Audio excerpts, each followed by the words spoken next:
Udah siap? Yuk berangkat.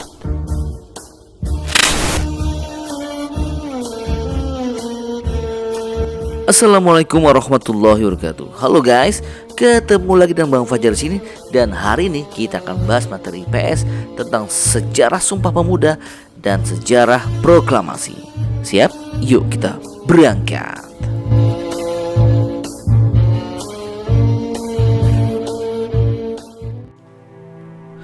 Sejarah bangsa Indonesia memang tidak lepas dari sejarah pemuda. Setiap perubahan besar dalam perjalanan bangsa ini senantiasa diawali oleh para pemuda.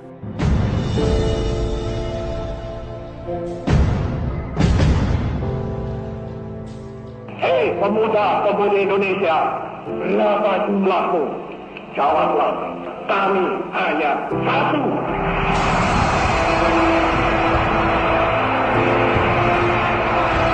Hei pemuda-pemudi, hei seluruh rakyat Indonesia, mari kita berjalan terus dengan alat antara lain alat persatuan Indonesia. Satu bahasa, satu tanah air, satu bangsa Indonesia. Bersama-sama kita melanjutkan revolusi ini. Bersama-sama kita mensukseskan ini. Kita bertujuan bernegara 1000 windu lamanya. Bernegara buat selama-lamanya. Sekali merdeka, tetap merdeka. Merdeka, merdeka buat selama-lamanya. Pertama, Budi Utomo tahun 1908 yang didirikan oleh para pemuda dari mahasiswa dari Stovia yang menginisiasi gerakan pengumpulan dana untuk membantu pendidikan para bumi putra. Tokoh pendiri Budi Utomo ada dua orang. Yang pertama adalah Dr. Sutomo dan Dr. Wahidin Sudirohusodo. Selain Budi Utomo, muncul juga gerakan bernama Sarekat Islam yang sebelum namanya berubah menjadi SDI. Pendirinya adalah Haji Saman Hudi yang didirikan di Solo tahun 1911, lalu ia pindah ke Surabaya. Saat itu, kepemimpinannya berpindah kepada Hos Cokro Aminoto.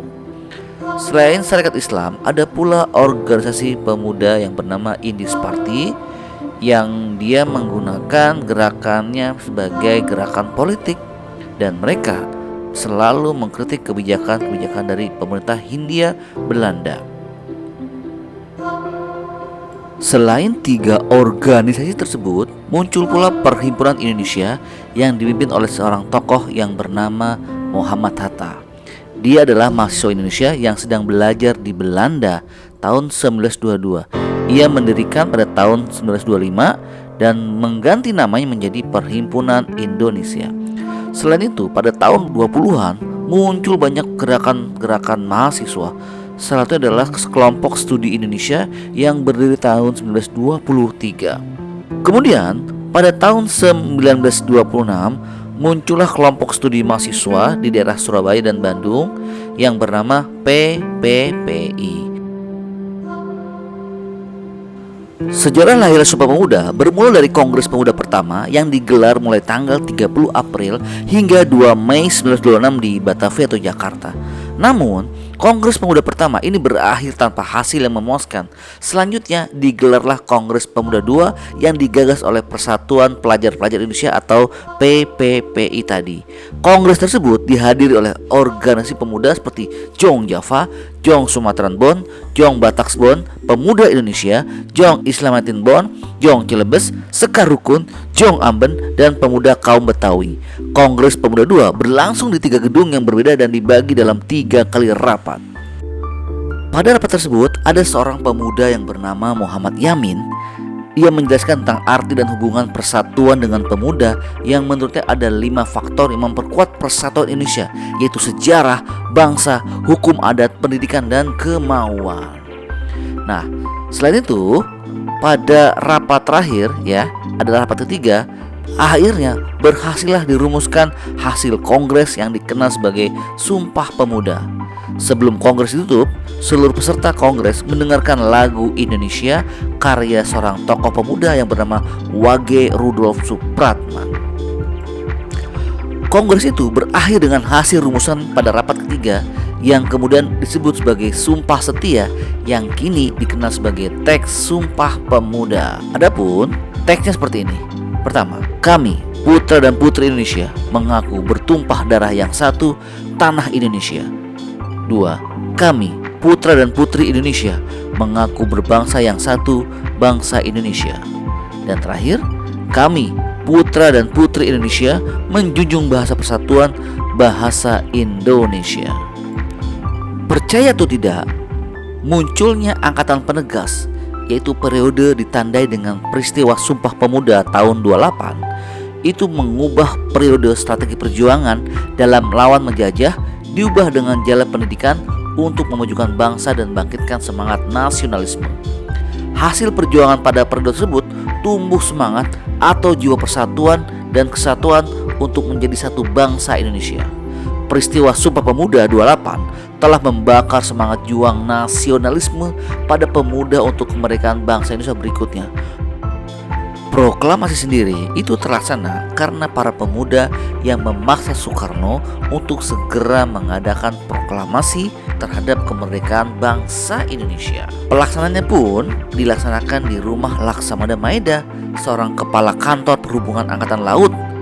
Soekarno menuliskan konsep proklamasi pada secari kertas, sedangkan M. Hatta dan Ahmad Subarjo menyumbangkan ide secara lisan. Akhirnya, pada tanggal 17, proklamasi kemerdekaan dilakukan di depan rumah Soekarno sendiri di Jalan Pegangsaan Timur nomor 56. Karena apabila dilakukan di lapangan, maka dikhawatirkan menimbulkan bentrokan antara rakyat dengan pihak militer Jepang. Dan akhirnya, pembacaan proklamasi dibacakan pada hari Jumat, tanggal 17 Agustus tahun 1945 pukul 10.30 waktu zaman Jepang, sekitar pada bulan puasa. Proklamasi. Kami, bangsa Indonesia, dengan ini menyatakan kemerdekaan Indonesia. Hal-hal yang mengenai pemindahan kekuasaan dan lain-lain diselenggarakan dengan cara saksama dan dalam tempo yang sesingkat-singkatnya. Jakarta, 17 Agustus 1945, atas nama bangsa Indonesia, Soekarno, Hatta. Ada fakta menarik pada pelaksanaan proklamasi. Yang pertama adalah bendera. Bendera sendiri itu dijahit oleh istri dari Soekarno adalah Ibu Fatmawati menggunakan kain spray. Jadi Ibu Fatmawati sudah menyiapkan kain yang bagus untuk bendera merah putih.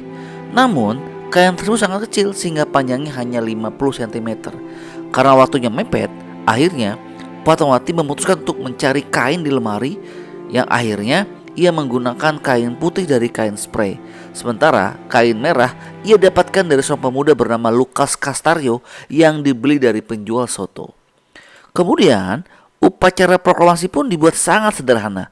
Tiang bambu dibuat dari batang bambu secara kasar serta ditanam beberapa menit sebelum upacara dimulai. Konon katanya katrol tiang bendera dibuat dari gelas bekas sahurnya Muhammad Hatta. Oke guys, karena kita merebut negara ini dengan sangat susah dan kemerdekaan ini sangat mahal, untuk itu yuk kita jaga negeri ini dengan baik, dengan mencintai bangsa ini dengan luar biasa. Caranya gampang sekali. Yang pertama, kita tidak boleh membiarkan negara asing menjajah bangsa ini lagi. Untuk itu kita harus terus mempertahankan bangsa ini. Yang kedua adalah cinta tanah air dan selalu menggunakan produk-produk Indonesia dan menjaga kerukunan dan ketentraman antar masyarakat. Jangan sampai kita dijajah lagi oleh Belanda, Jepang ataupun negara lain. Oke? Yuk, sama-sama bangun negeri ini.